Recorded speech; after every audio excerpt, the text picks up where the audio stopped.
పోనీలే వాళ్ళ పాపాన వాళ్ళే పోతారు, అంతా దేవుడే చూసుకుంటాడు అని వదిలేసావనుకో నీ జీవితం సంక నాకిపోతుంది. కాబట్టి ఎవరు ఏమన్నా, ఎవరన్నా నీకు బాధ కలిగేలా చేసినా లెఫ్ట్ రైట్ ఇచ్చి పడేసి. అర్థమవుతుందా? ఇది నీ జీవితం. నీ జీవితాన్ని కంట్రోల్ చేసే అధికారం ఎవ్వరికీ లేదు.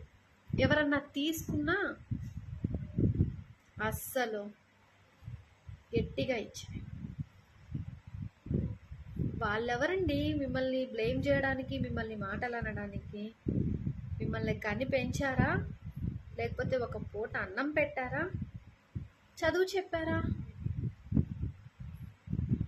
అర్థం లేకుండా వ్యర్థమైన మాటలు మాట్లాడే వాళ్ళకి లెఫ్ట్ రైట్ ఇచ్చేయడమే మన మంచితనం.